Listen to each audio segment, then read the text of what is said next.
Hello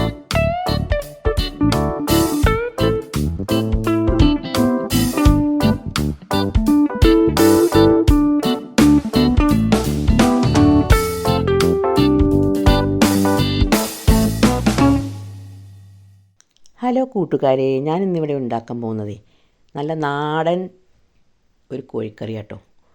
ഇങ്ങനെ കോഴിക്കറി ഉണ്ടാക്കിയാൽ നെയ്ച്ചോറിൻ്റെ കൂടിയും ചപ്പാത്തിയുടെ കൂടിയും സദാ റൈസിൻ്റെ കൂടിയും എല്ലാറ്റിൻ്റെ കൂടിയും നിങ്ങൾക്ക് കഴിക്കാൻ പറ്റും കേട്ടോ. ഇതൊരു നാടൻ വെപ്പാണ്. ഇതിൽ വാട്ടണം നമ്മൾ വഴറ്റണം ഒന്നുമില്ല കേട്ടോ. എല്ലാതും കൂടെ അരച്ച് ഇതിൽ ചേർത്തിട്ട് ഒരു 10 മിനിറ്റ് ഇതിൽ റെസ്റ്റ് ചെയ്യാൻ വെക്കുക, തിരുമ്മിയിട്ട്. അങ്ങനെ ഉണ്ടാക്കിയ കോഴിക്കറി കേട്ടോ. നല്ലൊരു ടേസ്റ്റുമാണ്. എന്തിൻ്റെ കൂടി നിങ്ങൾക്ക് കഴിക്കാം. ഇതൊരു പ്രത്യേക ടേസ്റ്റ് കേട്ടോ. ഇതെങ്ങനെ ഉണ്ടാക്കാമെന്ന് നമുക്ക് നോക്കട്ടോ. ഞാനിപ്പോൾ അതിന് 1 കിലോ ചിക്കൻ എടുത്തിട്ട് അതിലേക്ക് മസാലകളൊക്കെ ചേർത്ത് കേട്ടോ. അത് എല്ലാതൊന്ന് ചേർത്തിട്ട് നമുക്കൊരു 10 മിനിറ്റ് ഇത് റെസ്റ്റ് ചെയ്യാൻ വെക്കണം കേട്ടോ. എന്നിട്ടാണ് നമ്മളിത് വെക്കേണ്ടത്. ഇപ്പോൾ വെച്ച ഫോട്ടോ ആണ്. നമുക്ക് ഉണ്ടാക്കാൻ നോക്കിയാലോ. അതിനായിട്ട് നമുക്കേ 1 കിലോ ചിക്കൻ നല്ലോണം കഴുകി വെള്ളമൊക്കെ വാർത്ത് ഇങ്ങനത്തെ ഒരു പാത്രത്തിൽ ഇട്ട് കൊടുക്കുക. എന്നിട്ട് നമുക്ക് മസാലകളൊക്കെ തിരുമ്പട്ടോ. നമ്മളിതിലേക്ക് ഇപ്പോൾ ഒന്നും നമ്മളൊന്നും വാട്ടണില്ല, എണ്ണയിലൊന്നും വാട്ടണില്ല. ഒക്കെ തിരുമ്മിയിട്ട് നമ്മളാണ് വേവിച്ചാണ്. പിന്നെ ലാസ്റ്റ് കുറച്ച് വെളിച്ചെണ്ണ ഒഴിച്ചെന്നുള്ളൂ. അതിനായിട്ട് ഞാൻ 1/4 ടീസ്പൂൺ മഞ്ഞൾപ്പൊടി, 1/4 ടീസ്പൂൺ ചിക്കൻ മസാല, 1.5 ടീസ്പൂൺ മല്ലിപ്പൊടി, 1.5 ടീസ്പൂൺ കാശ്മീരി ചില്ലി, 1 ടീസ്പൂൺ മുളകും പൊടി, ഇതൊക്കെ കൂടെ ഇട്ടിട്ടേ നമുക്ക് വെളുത്തുള്ളി ഇഞ്ചി ചതച്ചത് ഇട്ട് കൊടുക്കാം. അതൊക്കെ ആദ്യം ഞാൻ ചതച്ച് വെച്ചിട്ടുണ്ട്. അതൊരു 3 ടീസ്പൂൺ ഇട്ട് കൊടുക്കാം കേട്ടോ. അത് കുറച്ച് അധികം ഇട്ട് കൊടുക്കണം കേട്ടോ. വെളുത്തുള്ളി ഇഞ്ചി ചതച്ചത്, ചെറിയ ഉള്ളി, ഇത് 3 കൂടി കേട്ടോ ചതച്ചിക്കണത്. അത് നമുക്ക് ചെറിയ സ്പൂൺ ആവുകൊണ്ട് ഞാൻ 3 ടീസ്പൂണാണ്. വലിയ ടീസ്പൂൺ ആണെങ്കിൽ നിങ്ങൾ 2 ടീസ്പൂൺ ഇട്ട് കൊടുത്താൽ മതി കേട്ടോ. അങ്ങനെ അതൊക്കെ ഒന്ന് നല്ലോണം ഇട്ട് കൊടുത്തിട്ടേ, അതൊക്കെ നല്ലോണം ഇട്ട് കൊടുത്ത് ഈ പൊടിയാളും ഈ വെളുത്തുള്ളി ഇഞ്ചി ഇട്ട് കൊടുക്കുക. ഇതിലേക്ക് ബാക്കിയുള്ള ചേരുവകളും കൂടി നമുക്ക് ചേർത്ത് കൊടുക്കാം. അങ്ങനെ നന്നായി പാകത്തിന് ഉപ്പ് ഇട്ട് കൊടുക്കുക. ഇതിപ്പോൾ ഒരു സവാള ഞാൻ മിക്സിയിൽ അരച്ചെടുത്താൽ കേട്ടോ. അരിഞ്ഞതല്ല, അരച്ചതാണ്. ഒരു സവാള നന്നായി മിക്സിയിൽ അരച്ചിട്ട് അതും ഇട്ട് കൊടുത്തു കേട്ടോ. ഇനിയിപ്പോൾ ഇതിലേക്ക് കുരുമുളക് പൊടി, ഉലുവ, ചെറിയ ജീരകം ഇതൊക്കെ ഇട്ട് കൊടുക്കണം. അങ്ങനെ ഇതൊക്കെ ഇട്ട് നല്ലോണം എല്ലാതും കൂടെ നന്നായി ഒന്ന് ഇളക്കിയെടുക്കാം നമുക്ക് കേട്ടോ. കുറച്ച് വേപ്പിൻ്റെ ഇല ഇട്ട് കൊടുത്തോളി ഇതിൻ്റെ ഒപ്പം. ഇനിയിപ്പോൾ 2 ടീസ്പൂൺ തൈര് ചേർത്ത് കൊടുക്കണം കേട്ടോ. നമുക്ക് നമ്മളിതിലിപ്പോൾ തക്കാളി ഒന്നും ചേർക്കണില്ല, തൈരാണ് ചേർക്കുന്നത്. തൈര് ചേർക്കുമ്പോൾ നല്ലൊരു സോഫ്റ്റ് കേട്ടോ. അങ്ങനെ പാകത്തിന് ഉപ്പ് ഇട്ട് കൊടുത്തിട്ടുണ്ട് കേട്ടോ. അങ്ങനെ അതൊക്കെ കൂടെ നല്ലോണം ഇളക്കി യോജിപ്പിച്ചിട്ട് നമുക്ക് 2 ടീസ്പൂൺ കട്ട തൈര് ഒഴിച്ചു കൊടുക്കുക. അധികം പുളിയില്ലാത്ത തൈരാണെങ്കിൽ 3 ടീസ്പൂൺ ഒഴിച്ചു കൊടുത്തോളി. നല്ല പുളിയുള്ള തൈരാണെങ്കിൽ 2 ടീസ്പൂൺ ഒഴിച്ചു കൊടുത്താൽ മതി കേട്ടോ.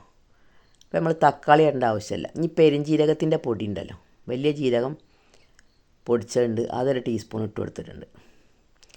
അത് നിങ്ങൾ ഉള്ളിയും വെളുത്തുള്ളിയും ഇഞ്ചിയും ചതക്കുമ്പോൾ അതിൽ കൂടി ഇട്ട് ചതച്ചാലും മതി. ഇതിപ്പോൾ ഇവിടെ പൊടി ഉണ്ടായിരുന്നു, അപ്പോൾ ഞാൻ പൊടി ഇട്ട് കൊടുത്തു കേട്ടോ. 1 ടീസ്പൂണ് കുരുമുളക് പൊടി ഇട്ട് കൊടുക്കുക. അങ്ങനെ കുരുമുളക് പൊടി ഇട്ട് കൊടുത്തിട്ട് നമുക്ക് തൈര് ഒഴിച്ച് കൊടുക്കാം. 2 ടീസ്പൂണ് തൈരും ഒഴിച്ച് കൊടുക്കണം കേട്ടോ. എന്നിട്ട് പിന്നെ അതിലേക്ക് ചേർക്കേണ്ടത് 1 ടീസ്പൂൺ ഉലുവ അല്ലേ, 1 ടീസ്പൂൺ ഉലുവ, 1 ടീസ്പൂൺ ചെറിയ ജീരകം, പിന്നെ പാകത്തിന് തൈര്, തൈര് 2 ടീസ്പൂൺ തൈരുണ്ട്. ഇത് അത്യാവശ്യം പുളിയില്ല തൈരാകൊണ്ട് ഞാൻ 2 ടീസ്പൂണാണ് ഇട്ടത്. പുളിയില്ലാത്ത തൈരാണെങ്കിൽ നിങ്ങൾ 3 ടീസ്പൂൺ ഇട്ടോളൂ കേട്ടോ. അങ്ങനെ ഈ തൈരും കൂടി ഒഴിച്ചുമ്പോഴേ നല്ലൊരു സോഫ്റ്റ് ആവട്ടത്. ഇതിൽ ഈ തൈരിൻ്റെ ചെറിയ പുളി ഉണ്ടാവും. വിനാഗിരിയും ചെറുനാരങ്ങ നീരൊക്കെ ഒഴിച്ചു കേട്ടോ. പക്ഷേ ഈ തൈരൊന്നും ഒഴിച്ചുമ്പോൾ നല്ലൊരു ടേസ്റ്റ് കേട്ടോ. അങ്ങനെ ഇതും കൂടി ഇട്ടിട്ട് നമുക്ക് നന്നായി ഒന്ന് തിരുമ്മിയിട്ടേ ഒരു 10 മിനിറ്റ് നമുക്ക് റെസ്റ്റ് ചെയ്യാൻ വെക്കട്ടോ. നല്ലോണം തിരുമ്മി കൈകൊണ്ട് തന്നെ തിരുമ്മി കൊടുക്കണം കേട്ടോ. ആദ്യം സ്പൂൺ വെച്ചിട്ടൊന്ന് തിരുമ്മുക, പിന്നെ കൈ കൊണ്ട് നല്ലോണം തിരുമ്പുക. എന്നിട്ട് അടച്ച് വെച്ചിട്ടേ നമുക്കൊരു 10 മിനിറ്റ് കഴിഞ്ഞിട്ട് കുക്കറിൽ വേവിച്ചെടുക്കാൻ പറ്റും. അങ്ങനെ നമുക്ക് അതൊക്കെ തിരുമ്മിയിട്ടൊന്ന് വേവിച്ചെടുക്കാം കേട്ടോ.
അങ്ങനെ 10 മിനിറ്റ് കഴിഞ്ഞിട്ട് കുക്കറിലിട്ട് കൊടുത്തിട്ട് നമുക്ക് ആവശ്യത്തിന് വെള്ളം ഒഴിച്ചിട്ട് ഒരു 2 വിസിലിട്ടോ. നല്ലോണം വെന്തിട്ടുണ്ടാവും. ചിക്കൻ പെട്ടെന്ന് പോകുമല്ലോ. 2 വിസിൽ മാത്രം വന്നാൽ മതി കേട്ടോ. കുറച്ച് വെള്ളം ഒഴിച്ചെടുത്താൽ മതി. അത്യാവശ്യത്തിന് വെള്ളമായി തന്നെ ഉണ്ടാവും. നമുക്കതൊക്കെ ഒന്ന് വേവിച്ചെടുത്താലോ.